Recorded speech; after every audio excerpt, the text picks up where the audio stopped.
big or small, you should hire the British Gas Team.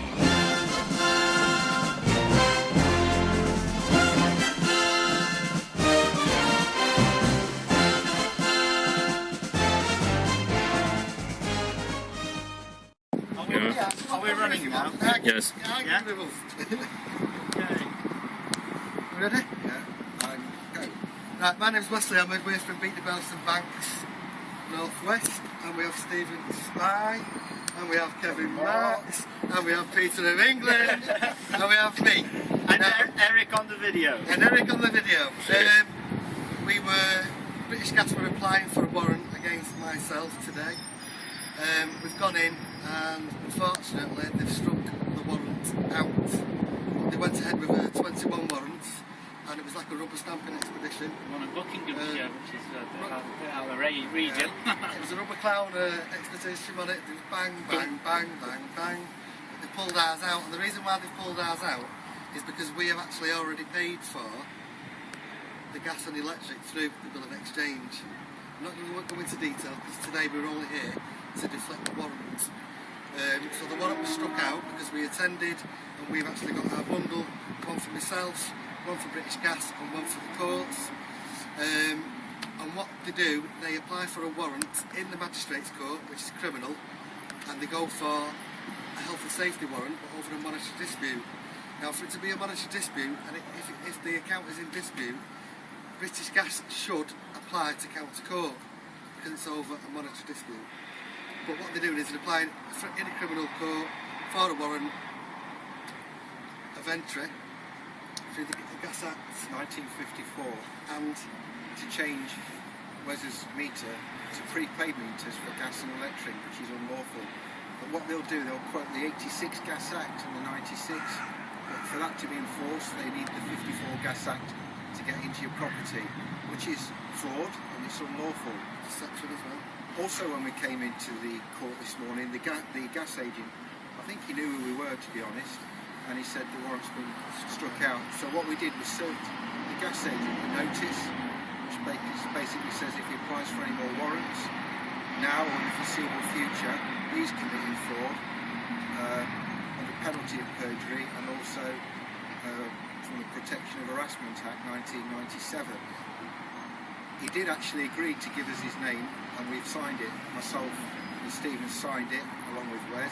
So he's got that now. So we've told him to take that back to British Gas's legal department, and basically they're on notice now. So that should now stop all future warrants. However, some of them say they can have a no-notice warrant, which is wrong. It's called a emergency warrant, which is granted 24 hours. But the key is they've still got to smell gas to come in. So they deceive you there, so you don't know exactly when the warrant's going to be applied for. That's the trick there. But it's all down to fraud and letting them into your property. But if they say it's a no-notice warrant, check the warrant when it was signed. And if it was signed 5 days ago, then it should ring alarm bells. Then they should have been in your property like today, not 5 days ago.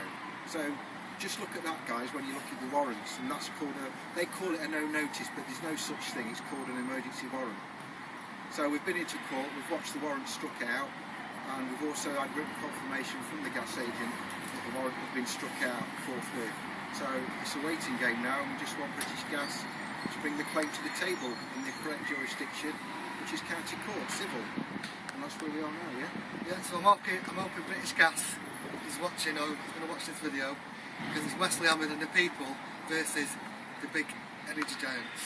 Gas and electric are free. Do you want to say anything? It's already been paid for. No, I just enjoyed the experience, and it's been very nice just watching this excellent research material. It's some of the best I've seen, and I complimented Wesley on the fact that most people turn up with nothing or very sort of dishevelled paperwork. It's all very well done. I've had a look through it, and we're going to be working with that through Removement and Freeman Legal Services. Yeah, well, out of the 20 odd applications for warrants, nobody's turned up to object to these warrants. People need to get to the court and just object. They withdraw them without you having the bundles. We're going out in full steam, but get down if they apply for a warrant. Get down and just object. That's right. It's like I say, never ignore, always explore. I'd like to thank Kevin Marks as well, because we spent 2 weeks. It's got also like to thank Paul Webster as well, because he's put us in the pivot of where the direction to where we should be going. Our Obi-Wan Kenobi. Yes, that's right. One of the reasons why we're doing this as well is because last year, I think every 7 minutes one vulnerable person died through death-related illness. This year, it was 30,000 people.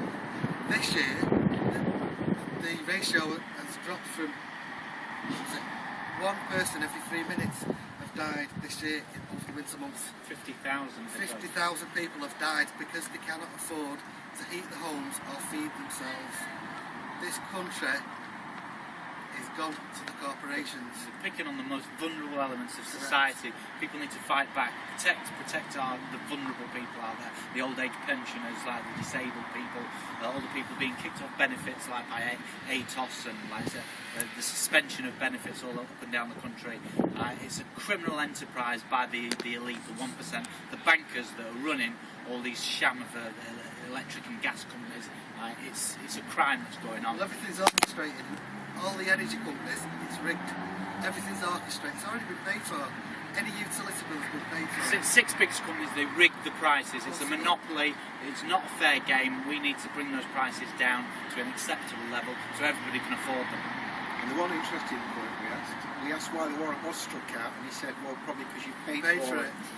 Well, we have. We've paid through the bills of exchange, but you've got to get your head around the concept of a bill of exchange. But research the bill of exchange. he said it was rubbish.